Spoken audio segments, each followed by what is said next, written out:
Hey, welcome to Journey Online. Thanks for watching with us today, for wherever you are. Welcome into our little world. We're in a series called Insurmountable, and it's a series that's based on the most influential sermon, the most influential speech or talk ever given. It's lasted over 2,000 years. It is the most quoted, the most referenced, one of the most critiqued. People who don't like the Bible or don't like God love to look at it and try to debunk it. People who are all about the Bible like to look at it and learn from it. That's what we want to do. But one of the most influential things that's ever lasted, it's over 2,000 years it's been going on. Today I want to look at a spot in the Bible which I believe is the most quoted thing from the Bible for people who don't like the Bible. I think it is the most referred to or quoted verse in the Bible for people who may not even believe in the Bible and often don't even know these words came from the Bible. On top of that, if you're kind of a Bible person, or if you're religious, or if you're spiritual and the Bible's part of your journey, it's also used by people of faith all over the world. It's found in Matthew chapter 7. I think it's super interesting. I think the words we're about to read are words you have probably uttered at some point. This is where it starts. It says, "Do not judge." Sometimes we say it differently. Sometimes the way it's said most, if I say it, is "Don't judge me. Get out of my business. Get away. Leave me alone. Stay out of my stuff." However you want to say it, do not judge. In our society today, it is repeated thousands of times, tens of thousands of times every day. It is people saying, "You do you, let me do me, but do not judge." What does it mean to judge? For our discussion today, why don't we say it this way? To judge means to size me up. Do not size me up and write me off. Do not size me. Well, you know what I think. You know what I heard. I saw that guy once. You know what do not size me up, and then do not assume you know and write me off. Yeah, I wouldn't want to be that. Oh, have you heard about her? Do not size me up. Do not write me off. The way Jesus said it is do not judge. Here's the weird thing. People judge. We're a very judgy world. People like to look at other things and say, "You know what's wrong with that?" That is a normal way, because we could all fix everything. We could all fix the economy and healthcare and immigration. And man, if I was running, admittedly, sometimes I can barely find my way home. And somebody asked me my cell phone number the other day, and it took me 10 minutes to remember that. I can't do that, but I could fix the whole world. We're a judgy world. And let me tell you, the worst part is around religious circles, around places of faith. Sometimes we're the most judgy. Probably the number 1, 2, or 3 complaint for most people who don't go to church is, "I feel judged." And some of that is on them, and some of that is on people who go to church, because sometimes we do. Why do you think religious people are often so judgy? As a matter of fact, when Jesus gives this speech, this talk, this sermon, he's talking to a whole broad range of people. He's talking to a lot of religious leaders. They're over here for some reason. He's talking to some people who are just very, very, very Jewish. He's talking to some people who are cynics or skeptics. He's talking to some people back there who are just curious. He's talking to a bunch of people who've become followers. And in the middle of it, he's got these people, and he looks at all of them square in the eye and says, "Do not judge." Why do we like to judge, especially why do religious people? I think there may be a couple of reasons. One of the reasons, this is my opinion, is because sometimes I think we're a little bit jealous. I think sometimes people who are trying really hard to do the things we should do and not to do the things we shouldn't do, sometimes it's almost like we're a little jealous. When you look out and watch other people having an awful lot of fun doing things that you're trying not to do, sometimes it's like, well, that's not fair. Maybe to make it even worse, especially when it seems like they're getting away with it. Craig Rochelle's a pastor and an author, public speaker. He said this. He said, if sin is not fun, then you're doing something wrong. Now, we never tell our kids that. You never pass that little nugget along to your teenagers. But the truth is, at least for a season, sin has its kicks. For another season, often it kicks back. But the truth is, we can pretend like it's not that way. But sometimes we watch other people who are doing all the wrong things and seem to be, at least at that moment in time, flourishing. And I think sometimes we're a little bit jealous. Tell you another reason. This one's a little bit more pointed. I think sometimes the reason that we judge is because we're self-righteous. I say we. I could just be talking to you or the people who go to church some other place. But I'm saying we because it's me too. Sometimes we're just self-righteous. Self-righteous is one of those things when, matter of fact, we'll just do it this way. Self-righteous people have to deflate God. If we blew up this big balloon, huge balloon, and we said, this is God. This is God's holiness, His goodness, His righteousness, whatever word you want to attach to that. God is huge. And sometimes to be self-righteous, one of the things we need to do is bring God's standard of holiness down. So instead of comparing me to God, I compare me to other people and just bring God down a little bit as we do it. I'm doing pretty good because look at them and compared to them, I'm pretty good. But our comparison has never been to other people. Our comparison is supposed to be to God, but we can't live with that. So sometimes we deflate God. While we're doing that, self-righteous people inflate themselves. That's why sometimes they're called puffed up. It's like, I'm just going to build me up to be a little bit more than what I am. And I can't compare my brokenness to God's perfection. So what I can do is tell you how good I am at this, and we'll bring God's down a little bit, and we can be in the same conversation. Self-righteous people are all over. And by the way, you don't have to be a horrible person to be self-righteous. It seems to be a very normal thing for people who are people of faith to battle this issue of self-righteousness. I will say this is just a truth across the board. Self-righteous people are very seldom self-aware.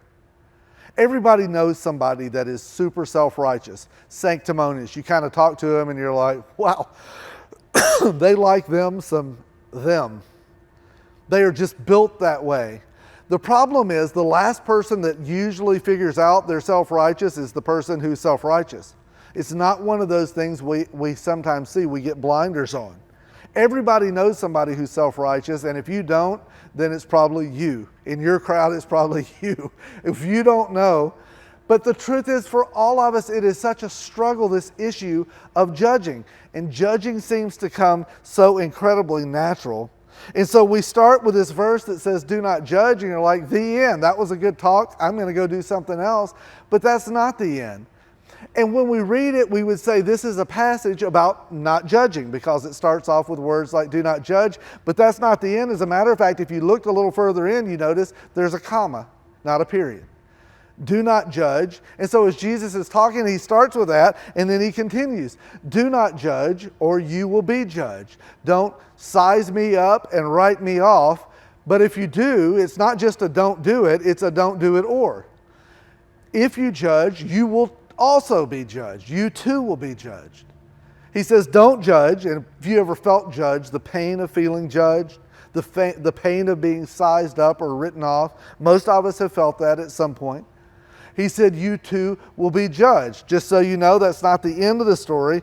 It's just the beginning of the story. The truth is, when we feel judged, if somebody says something that feels judgy to most of us, you know what our normal response is to follow through with this. I don't think this is the judge God is talking about, but when somebody says something to me that feels judgy, my tendency, so is many of you, you would say, who are you to judge me?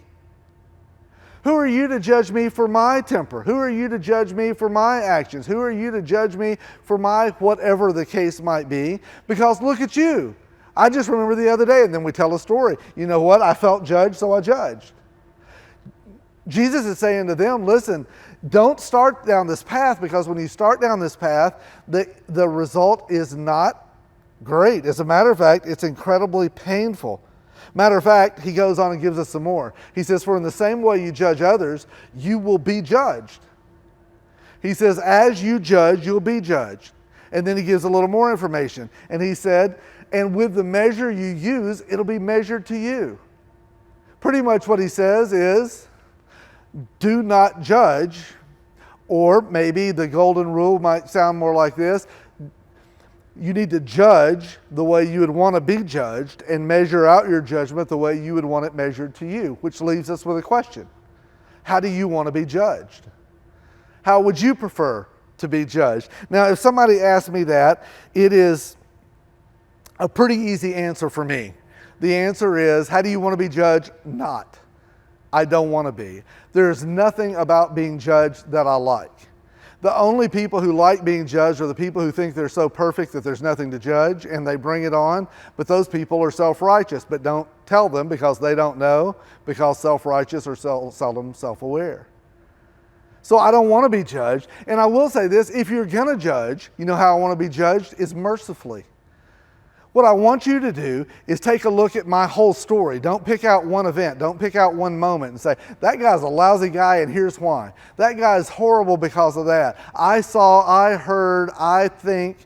I don't want that. Matter of fact, when you look at me, I want you to say, man, look at my whole life. Look at Chris's, look at the parents that raised him. Look at the things he's been through. Look at the challenges he's had. Look at his capacity is less than or different than somebody else's. I want somebody to understand my personality. I want someone to understand my circumstances today.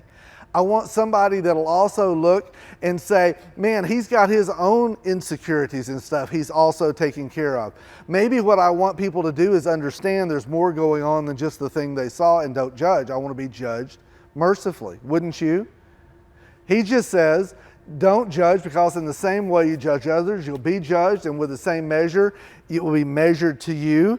And as he begins building that, he begins to lay out this. Why do you look? As he looked at a bunch of people who probably, at least some of them, were ticked off about what he was talking about. And then he uses almost like this little bit of sarcasm or illustration, and he says, for those of you who do judge, which is all of us, why do you look at the speck of sawdust in your brother's eye? Now, for some people, when they see this is kind of a good moment. Aha, there's a speck of dust. See, there is something. The reason I'm judging is because there's something to be judged. The only reason I judge is because there's people who've got stuff that need to be judged. That's how a lot of people think. I'm not judging, I'm just being honest. That's the way. Hey, you can write it off any way you want. You're not dealing with me, you're not trying to convince me. It's Jesus who said don't judge. Don't judge or you'll be judged in the same manner, and it'll be measured out the same way you measure it. That was Jesus' words. But why do you look at the speck of sawdust in your brother's eye and somebody else's eye? And then he finishes with the obvious answer, and pay no attention to the plank in your own eye. It's the optometrist who puts you up against the machine and you're looking in it, and then he comes to scoot in uncomfortably close to you. If you've been to an optometrist, you know what I mean. Uncomfortably close, but when he comes in, he's got a 3-foot 2x4 sticking out of his eye. And you're like, dude, you know what you are? Dangerous. The person with this who's pulling in close to you is a dangerous person. They're unsafe.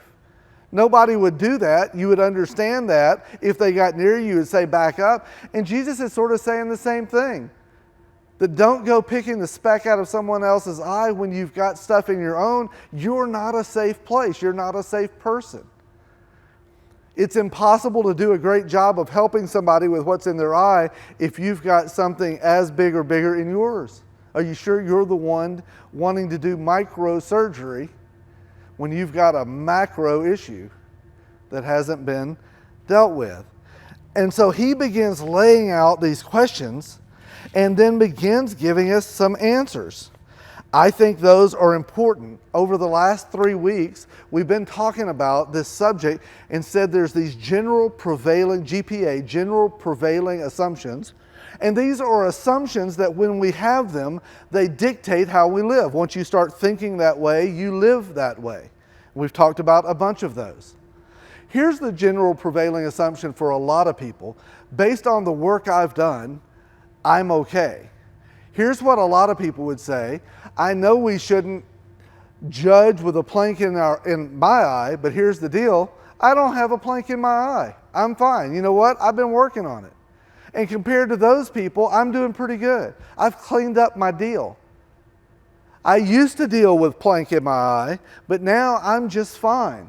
There's this general prevailing assumption that I'm okay. I've come far enough. And the problem is it's not a one-time surgery, this plank removal. that it is ongoing. It is day to day. Sometimes it's hour to hour or minute to minute. It's not a one and done. You don't get lasered and then for the next 20 years you're good. It is an ongoing issue that we have to deal with. Because it makes us feel better sometimes, this is what we do. How can you say to your brother, let me take the speck out of your eye, when all the time there's a plank in yours? The reason we do that sometimes, what brings us to wanting to do that, is sometimes it makes me feel better about me when I see there's something wrong with you. Why is it we like talking about what's wrong so much? Because it makes us feel right. You know that those people at that store are so stupid. The people who drive down that road are such maniacs. The people who are over there, the people in my town, the people in our government, one of the reasons we like talking about what's wrong with others is it makes us feel a little bit more right. It's a little bit small, but it's really, really true. That's what drives so many people. You don't have to try to do it. It just happens so easily. But when Jesus is talking about it, he makes his point, and I think some people are starting to say, this is a pretty big deal to him. And then he moves one step deeper into the conversation. He adds two more words. He says, why would you do that, you hypocrite? Well, there, if I haven't offended anybody yet, let's throw this one in. He says, if you want to know what a hypocrite is, by Jesus' terms, it would be this. It's a person who tries to take the speck out of somebody else's eye when their own eye's got issues. It's trying to fix other people when you're not trying to fix yourself.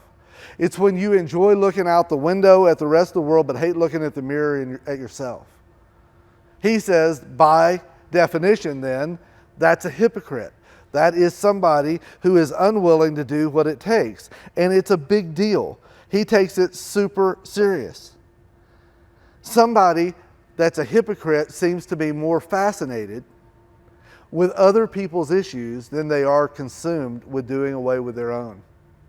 It is somebody who is so others-oriented in their problems that they skate through their own life. That's why often self-righteous people aren't very self-aware.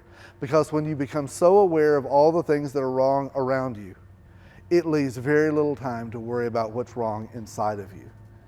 And Jesus just confronts it. He's not being mean. He's not trying to be a jerk. He's just trying to be honest about this is an issue, and if it's not dealt with, we're going to continue to go downhill. So he begins to give us the logical next step. You hypocrite.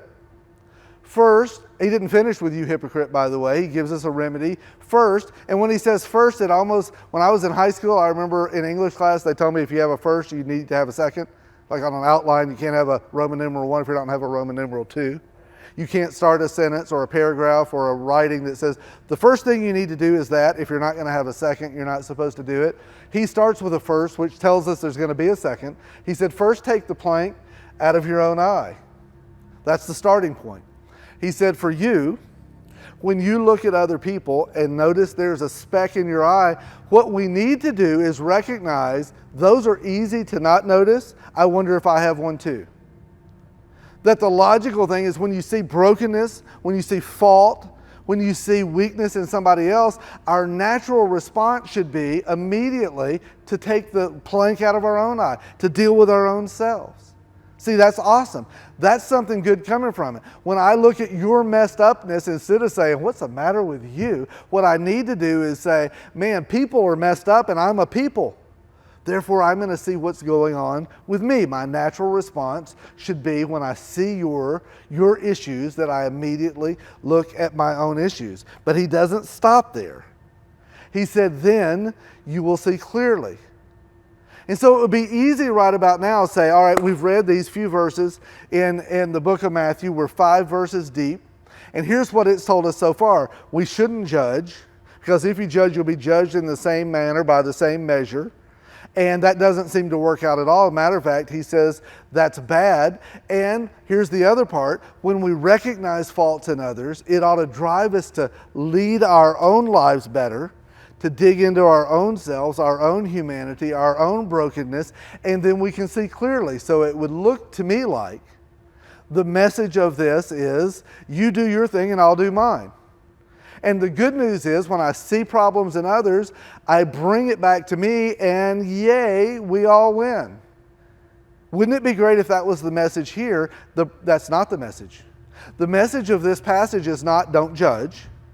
And it's not when you see problems, bring it back to you and it'll make you a better person. I'm not saying that's not part of it. That's not the bottom line for this passage. As a matter of fact, there's a general prevailing assumption, and instead of one that we shouldn't have, this is one we need to learn. And it's this: following Jesus never ends with you. That's why this talk, that's why Jesus' message on this day isn't just don't judge. And it's not when tempted to judge and spot the wrong in others, let it bring you back to yourself so you end up a better person and we all have a good day. That's not all there is to it. It says so you will see clearly, but there's more to the story than that. And it's all based on this assumption that it never ends with you. That Jesus doesn't say this is the right thing to do so you'll be better. He never finishes that with a period either. He never finishes his story with you being a better you, because his bottom line in everything Jesus talks about is, I want you to love, that says on, but it should be one, love on another. Some of us have perfected that, is to love one another. His bottom line forever is love one another. He never leaves it in our park. He never just says do that and that's it. And this is the hardest part of this passage, is what he adds at the end. It's the hardest part for me. I can take kind of the direct, hey, don't judge and don't be a hypocrite. I can take that because I go, I've done that, man. I have lived that. I have been that. I'm not proud of that. I need to do better with that. It is easy for me to become the authority on everybody else and not spend a lot of time working on me. But then he adds the rest of it. He says, you hypocrite, first take the plank out of your eye, then you'll see clearly. See clearly for what? To remove the speck from your brother's eye. And now he takes it right back where we started. He takes it back that the role you have on earth is to help others. His point is, you can't help anybody until first you see clearly. You don't want an optometrist who is legally blind. You don't want blind optometrists. You don't want obstructed optometrists. You don't want a guy looking to see where your eyes are faulty from across the room. What he's saying is, listen, you need to take care of you so you see clearly, and that's going to qualify you. That's going to enable you to help somebody else get rid of the speck in their eye. The goal isn't you do your thing, I'll do mine, and we'll all live happily ever after. Just stay out of my business, I'll stay out of your business, and we'll all be fine. It's not. For some people, when they read this, they'll go, that's judgmental. The help a brother, who do you think you are to help them? And the answer is, I'm the one who is allowing God to deal with me in such a way that I become a safe place for somebody else who needs God to work with them. That's not judgmental. You know what it is? That's obedient. That's not judging. It's being obedient to God. It gets complicated. You go, well, how do you do that? Well, the answer is you can't answer that question until first you've dealt with the things in your own eye. You will never be a safe enough place if you're not regularly, constantly dealing with your own stuff, with your own attitudes, with your own motivation for helping someone else. If your motivation is, I get to one up, I'm the one helping, you're the one being helped, so now I'm self-righteous again. If that's your motivation, you're not seeing clearly. The motivation has to be pure, but when we are in a healthy enough place, God will use you to do it. So here's the way we want to finish up. The question that I get when I talk to somebody about this, the question that I have when I read all the things we've just said, my question is this: how do you know if it's judging or obedience? It sounds like it looks from a distance to be kind of the same. What is the difference? And I think it's part of in dealing with yourself, you have to answer some question about motives. I got 3 of them. We'll start with this one. If I don't recognize the bigger picture in their life, it's judgment. If I don't recognize in their life what I wanted in my life, that merciful thing. If I don't recognize that, I don't just judge that action. I don't just see a speck and go, well, I heard him say that once. I'll give you an example. 3 or 4 weeks ago, I had some health issues, went to the doctor. They sent me to some imaging stuff. They saw some stuff. And we're going to deal with that. I don't think it's life or death kind of stuff. That's kind of down the road. And in the meantime, a few days later, I get a call from a nurse at my doctor's office, and she says, hey, I've got you an appointment at a different specialist tomorrow morning. And I'm like, why? Where did that come from? And she says, well, on your imaging, they found something in another part of your body. And I'm like, why wasn't I told that to start with? And how many more of these calls am I going to get? You just make one every 2 or 3 days. Oh, and by the way, and I'll be honest with you, I'm kind of freaking out now. I'm like, we have an issue, but now we have another issue. More issues are not good. And in my mind, I start spinning because that's what happens when you get the call. I'm kind of sitting in my office and I'm thinking, what do I do with that? And I don't know. I've got to, all the places. What if that means that and that means that, and have I done a good enough job of providing for my family? What am I going to do? How do I talk to my wife about this tonight? How do I talk to my daughter, my sons about this? Who do I, when do I, all of those things, except they're all at once. All of those thoughts happen at one time. And so I'm not freaking out, but I'm kind of freaking out a little bit. I spent an hour and a half. I prayed a little bit. I thought about it a little bit, kind of get a little composure. But part of me is just going, and then I'm ticked off. Why would you just be telling me? Why didn't you call before? I've got questions, not many answers. And so then I'm driving home. I'm driving down a road. I'm in the middle lane. I need to move over to the right lane. All this stuff is going through my head. I'm frustrated. I'm a little bit scared. I'm a little bit angry. And I glance in my mirror, put my blinker on, move over, because that's the kind of person I am. Evidently, I didn't notice the vehicle behind me.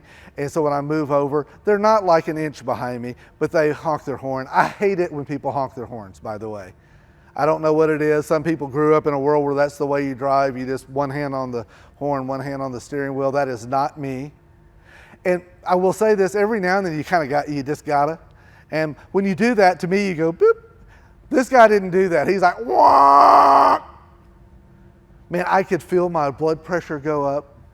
And the first thing that came to my mind, I moved over, realized I wasn't that close. Lighten up, dude. The first thing I thought is, if that guy knew what my day was like right now, if he knew what I've been dealing with the last couple of hours, he would have never done that. You know why? Because I want people to judge me mercifully. I want people to look at me and say, I have no idea what's going on with that guy. The last thing I need to do is be another thorn in his side, another pain. Let's just stick with thorn. I don't want to be that. I have no clue, because that's what merciful people do. Here's the difference. When I see others in the wrong, what I'm often doing is accusing. But when people see me, what I'm often doing is excusing.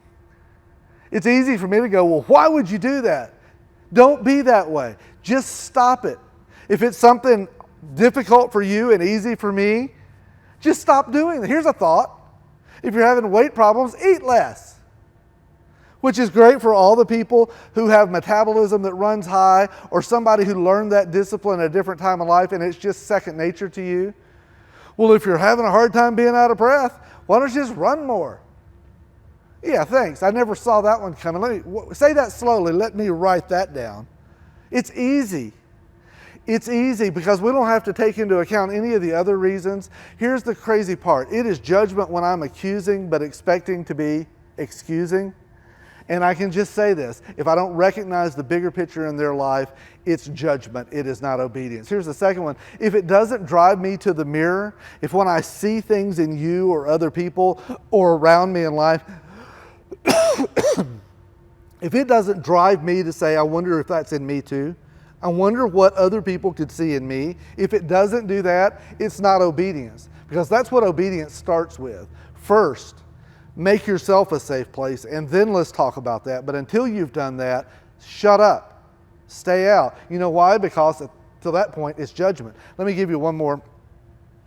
If it doesn't break my heart when I see other people who are struggling, other people who are failing, here's the crazy thing. The only one, the giant balloon of complete holiness, is God. The only person that's ever lived that has the right to judge was Jesus. And when he looks at me and my faults, instead of being angry at me, it breaks his heart. It breaks his heart to see me do things that are going to hurt me because he loves me.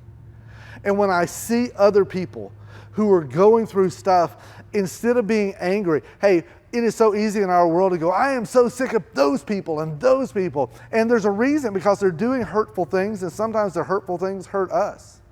It is so easy to become angry, but I'm just telling you, it's understandable but not excusable. Because when I see their brokenness, if it doesn't break my heart, it is judgment, not obedience. But when I get to a healthy place, that's why I don't try to take a speck or help someone else with their speck in their eye until I have, because until my heart is breaking for them, my head is just assuming. It's just judging. Here's the crazy thing. The thing that would enable me to help other people in their life is the fact that I've been helped. The one thing that would help me care for people well is the fact that I've been cared for, and I've needed that. Maybe the best way to say it is this. Humble people, well, there's a big start. Let's just don't pass that one and assume it. Humble people, because humble people, when they see the flaw in others, come and look at their own flaws first. That's what humble people do. Yeah, those guys, that guy, that she, I've heard of them. Don't even get me started talking about her. Humble people don't start sentences that way. That is arrogant, and it's judgmental. When we do that, for all of us, because it's saying me compared to them, it's self-righteous. Humble people who have been broken, which is all of us. The crazy thing, if you've been broken, humility should be the product of it, to recognize if it weren't for a gracious, merciful God, there's nothing good that would be in my life. I've not overcome anything in my life. God has enabled me to get past some of those things because He has been faithful, and there's some people who've helped me with some specks in my eyes. Humble people who have been broken are custom made to help broken people. That God uses our very things that have been in our eye to help somebody else get out of their eye what they need to get out. The very things that have hurt us will be what God uses to help someone else, because He redeems that stuff. He will not waste your hurt. He will not waste your pain. But I can tell you this, if it comes across 1% judgmental, not only do we not help anybody else, but we'll actually injure them more than they ever have been before. It's why some of you who are watching this aren't in church today.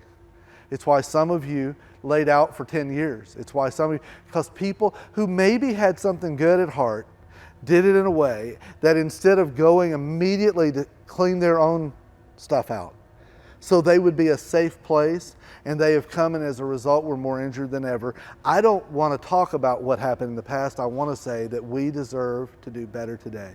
The people around me, they deserve a humble, broken person healed by God who can help other people. It never stops with me. This week you're going to bump into some people, and you're going to notice what they're doing wrong and what they're doing that irritates you and what you don't understand, why they don't just fix it. And instead of doing that, could you quickly get to the mirror and say, what is it in me that's unclean? And as that's cleaned up, can you invest in them in love and humility to help them get past their brokenness, so someday they can do the same for somebody else and pay it forward? You will not get through this day before the temptation to judge will happen.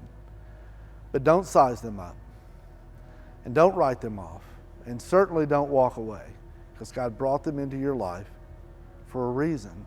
And the reason He brought you, O hypocrite, into their life is that as you heal and as I heal, we are custom built to help somebody else heal. And that's our job. So God, help us with that. We ask in your name. Amen. Hey, thanks for watching.